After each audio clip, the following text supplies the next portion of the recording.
Good morning student, how are you? I hope you are fine. देखिए बेटा, exercise 7.2 के हम 2 क्वेश्चन कर चुके थे। अभी हम थर्ड क्वेश्चन करेंगे। थर्ड क्वेश्चन है हमारे पास, you are told that 1331 is a perfect cube. Can you guess without factorisation what is its cube root? Similarly guess the cube root of 4913, 12167, 32768। कहता है कि 1331 यानी कि 1331 है, ये नंबर एक परफेक्ट क्यूब है। Can you guess without factorisation what is its cube root?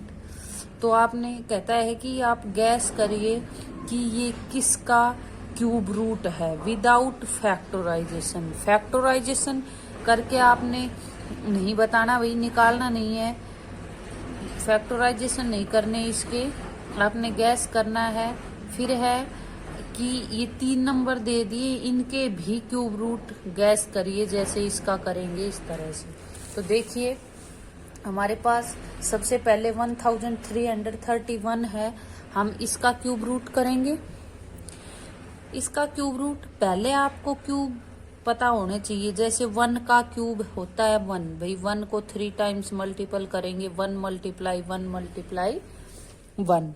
Next है 2 का क्यूब 8, थर्ड का क्यूब 3 का क्यूब 27, भाई 3 मल्टीप्लाई 3 मल्टीप्लाई, ऐसे ही cube of 4 64, cube of 5 125, cube of 6 216। इस तरह से 10 तक मैंने लिख के दिखाए हैं, ये आपको याद होने चाहिए, ताकि आप याद होंगे तो भी पूछते ही बता देंगे। तो आपने सबसे पहले क्या करना है, इसका क्यूब रूट निकालना है, गैस करना है कितना होगा। तो सबसे पहले लास्ट डिजिट देखेंगे, भाई लास्ट डिजिट इसकी 1 है, तो इसका क्यूब रूट निकालना है, मतलब वो नंबर निकालना है जिसका ये नंबर क्यूब हो। 1331 किसका क्यूब होता है? तो हम 1 देखेंगे किसके क्यूब में होता है, लास्ट में। आपने यहाँ देखा ये 1 का क्यूब होता है लास्ट, मीन्स जब इस 11 को जैसे मल्टीपल करेंगे, भाई 11 मल्टीप्लाई 11 मल्टीप्लाई 11, जब इनके लास्ट में 1 होगा तो ये 1 आएगा, यानी कि 1 का क्यूब है वो क्या है 1 के क्यूब में लास्ट डिजिट 1 है। बाकी तो 10 तक है नहीं, स्टार्टिंग 11 12 से फिर वही पीछे 1 2 आने हैं, यही होंगे पीछे के डिजिट। तो इसमें 1 के क्यूब में है, तो आपने देखा कि भी 1 के क्यूब में पीछे की डिजिट 1 आती है, मीन्स 1 का क्यूब रूट किसका है, ये 1 जिसकी लास्ट डिजिट 1 हो, वो क्यूब किसका है 1 का। जिसका क्यूब है वो देखना है, क्योंकि ये क्यूब है, ये क्यूब रूट आएगा आंसर। तो आपने क्यूब रूट वाले डिजिट लिखनी है। जैसे इसकी लास्ट डिजिट 1 थी, आपने देखा किसके क्यूब में 1 है, पीछे 1 के क्यूब में है, मतलब इसका क्यूब रूट 1 ही होगा। तो ये लिखेंगे 1 के क्यूब में है, तो हमने 1 लिख लिया। फिर अगली डिजिट आपने कैसे देखनी है बेटा, इसमें पीछे की 3 डिजिट छोड़ देंगे 1 2 3, इनको आप हाइड करेंगे यानी कि छुपाएंगे। इसके अलावा देखेंगे आगे क्या बचेगा। आगे आपके पास बचा है 1 बचा, तो ये 1 को आपने देखना है ये किसके क्यूब के नजदीक है, नियरेस्ट है। जैसे 1 का क्यूब 1 आ गया, इससे अगला नंबर क्या है 2 क्यूब, 2 का क्यूब 8 आ गया। तो यहाँ ये जो 3 डिजिट छोड़ के जो आपके पास डिजिट बची है, ये आप देखेंगे कि ये किसके क्यूब के नजदीक है। भाई ये 8 है और ये 1 का ही क्यूब आ रहा है। क्यूब ना भी आए तो इसके ज्यादा नजदीक नियरेस्ट किसके है, 1 का क्यूब है। तो यहाँ क्या लिख देंगे 1, जिसका भी क्यूब होगा वही डिजिट लिख देंगे। मीन्स ये 1331 किसका क्यूब होगा 11 का, मतलब इसका क्यूब रूट क्या आ जाएगा 11। ठीक है, नेक्स्ट पार्ट देखिए। नेक्स्ट है 4913। ऐसे ही लास्ट डिजिट देखेंगे, लास्ट में क्या है 3। तो यहाँ देखेंगे 3 किसके क्यूब में है, यहाँ 7 के क्यूब में है, मतलब 3 ये क्यूब है और इधर आना है क्यूब रूट। तो क्यूब रूट वाले डिजिट देखनी हमने, तो इसमें 3 है, ये किसका क्यूब है भाई, 7 का क्यूब है, मतलब इसका क्यूब रूट निकालेंगे तो क्या आएगा 7। तो इसमें 3 लास्ट में है तो क्यूब रूट वाला लिख लेंगे, 7 का है तो 7 लिख लेंगे यहाँ। फिर आप देखेंगे 3 डिजिट छोड़ के पीछे की, इनको ढक लीजिए। आगे वाले क्या बचा आपके पास, 4 बचा। 4 देखना है किसके स्क्वायर के क्यूब के नजदीक है। सबसे पहले 1 का क्यूब 1 होता है, फिर 2 का क्यूब 8 हो गया, तो यहाँ 4 है। 4 देखना है आपने इस 1 के क्यूब के नजदीक है कि 2 के क्यूब के नजदीक। ये तो 1 का क्यूब के नजदीक ही है भाई 4, 8 से ज्यादा 1 के नजदीक है, मतलब किसका क्यूब है ये 1 का। तो क्या आ जाएगा यहाँ 1, मतलब इसका क्यूब रूट क्या आ गया 7। नेक्स्ट देखिए लास्ट डिजिट 7 है। 7 देखिए किसके क्यूब में आता है, यहाँ 3 के क्यूब में आ रहा है, मीन्स किसके क्यूब में है 3 के में, तो 3 लिख देंगे क्योंकि क्यूब है ये और इधर वाला हो गया इसका क्यूब रूट 3 होता है। तो हमने तो यहाँ क्यूब रूट लिखना है इसलिए 3 लिखेंगे। 7 तो भाई इधर है, 3 लिख दिया। फिर 3 डिजिट 1 2 3, 3 डिजिट को ढक के देखो आगे क्या बचा आपके पास, 12 बच गया।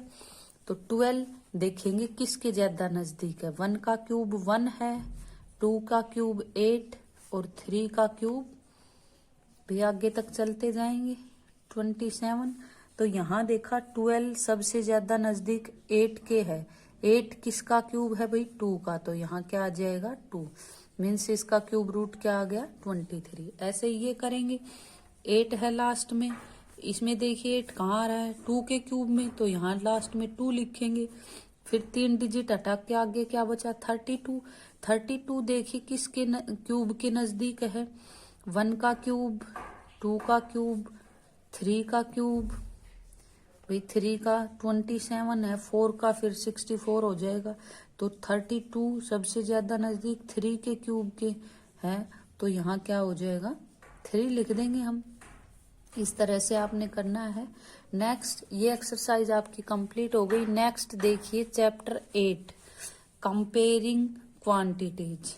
सबसे पहले इसमें रेशियो यूज किया गया है। रेशियो देखो क्या होता है, कंपैरिजन ऑफ 2 और मोर सेम टाइप क्वांटिटीज, 2 या 2 से ज्यादा सेम एक जैसे टाइप की क्वांटिटीज का कंपैरिजन करना। फॉर एग्जांपल जैसे A/B, सेम टाइप मतलब भाई 1 आवर्स में है तो दूसरा भी आवर्स में, 1 किलोमीटर में है तो दूसरा भी किलोमीटर में, इस तरह से सेम टाइप।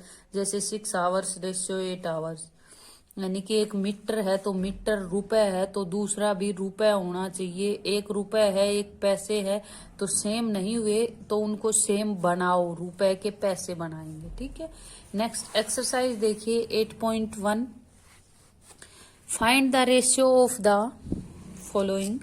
सबसे पहले रेशियो निकालना है, speed the cycle 15 kilometre per hour to the speed of scooter 30 kilometre per hour. इनका रेशियो निकालना है, तो रेशियो किस किस के बीच होगा, उनके बीच में 2 लगा होगा, 2 की जगह आपने रेशियो लिखना है। तो देखिए speed of cycle 15 per hour है, 2 आ गया, 2 की जगह रेशियो और स्पीड ऑफ स्कूटर, साइकिल की स्पीड और स्कूटर की स्पीड के बीच का रेशियो आपने निकालना है। तो देखिए यहाँ स्पीड ऑफ साइकिल आपके पास 15 किलोमीटर है, पर आवर है, ये भी पर आवर, तो 15 किलोमीटर लिख ली, पर आवर लिखना चाहे लिख ले, कोई दिक्कत नहीं। Ratio speed of scooter, scooter की स्पीड, जब रेशियो को निकालते हैं बेटा, ये रेशियो का मतलब डिवाइड में है, ये इनको हम अपॉन में लिख सकते हैं, चाहे यहीं पे काट लो चाहे अपॉन में लिख सकते हैं। जैसे 15 अपॉन 30 आ जाएगा, 15 किलोमीटर अपॉन 30 किलो। फिर ये यूनिट रेशियो में नहीं लगती, ये यहीं कट जाती हैं। देखिए किलोमीटर से किलोमीटर कैंसिल, 15 वन जा 15 टू जा, क्या आया हमारे पास 1/2, 1/2 आ गया। अब रेशियो में लिखना है तो अभी बताया था ये रेशियो में है, इसका मतलब अपोन में है, तो अपोन में है मतलब रेशियो में लिख सकते हैं। तो यहाँ आगे वाला ऊपर आया था और पीछे वाला नीचे, हमेशा ऐसे ही लिखते हैं। तो आगे वाला ऊपर, यानी कि ऊपर जो है वो आगे आएगा और पीछे नीचे जो है वो बाद। तो क्या आ गया 1/2। ऐसे ही लिखना है, कभी ऐसे लिख दो 2/1, क्योंकि इसने पूछा है स्पीड ऑफ साइकिल, साइकिल की ये 15 थी, 15 का आंसर ऊपर आया है तो आगे ये आएगा, और नीचे ये स्कूटर का आया था तो बाद में स्कूटर का आएगा। इसी तरह से इनको आगे पीछे चेंज नहीं करना। नेक्स्ट क्वेश्चन देखिए, 15 मीटर टू 10 किलोमीटर। अभी हमने बताया था कि दो क्वांटिटीज के बीच कंपैरिजन करना है, बट दोनों क्वांटिटीज क्या होनी चाहिए, सेम। इनकी यूनिट जो है सेम होनी चाहिए। अब यहाँ मीटर आ गया, यहाँ किलोमीटर। अगर सेम नहीं है तो पहले इनको आप सेम बनाएंगे फिर सोल्व करेंगे। तो मीटर की बजाय इस किलोमीटर के मीटर बना लेते हैं भाई, ये बनाएंगे तो डेसिमल में दिक्कत आएगी आपको। आपको पता है 1 किलोमीटर में 1000 मीटर होते हैं, तो 10 में कितना होगा भाई, 10 में 10,000 हो जाएंगे। एक में 1000 है तो 10 में मल्टीपल 10 कर देंगे 1000 के, 10,000 आ गया। तो 5 मीटर, 2 की जगह रेशियो 10,000 मीटर। अब इसको सोल्व करेंगे तो रेशियो को अपोन में लिख सकते हैं, 5 मीटर अपॉन 10,000 मीटर। अब देखिए ये अपोन में थे तो मीटर से मीटर कैंसिल हो गया, 5 से ये कट रहा है, 5 2 जा 0 0 0, ये आया आपका 1/2000। तो इसको हम क्या लिख सकते हैं भाई, रेशियो में लिखेंगे तो 1 आगे और ये पीछे 1/2000। नेक्स्ट सी पार्ट देखिए, 50 पैसे टू 5 रुपीज। अब ये देखिए ये सेम यूनिट नहीं है, यहाँ पैसे ये रुपीज, रेशियो सेम यूनिट में निकलता है, सेम टाइप होनी चाहिए। तो यहाँ भी हम रुपए के पैसे बना लेंगे, फिर सेम हो जाएगा। 50 पैसे टू 5 रुपए के 500 पैसे हो गए। क्यों? Because 1 rupees is equal to 100 paise, क्योंकि 1 रुपए में 100 पैसे होते हैं, तो 5 रुपए में 500 यानी कि मल्टीपल हो जाएगी 100 से। अब इनका रेशियो निकालेंगे तो 50 पैसे अपॉन 500, पैसे से पैसे कट, 50 से 50 1 जा और 0, चाहे 0 से 0 काट के 5 से काट ले, यानी कि 1/10 आ गया आपका। तो रेशियो क्या आया 1/10। नेक्स्ट देखिए second question, convert the following ratio two percentage.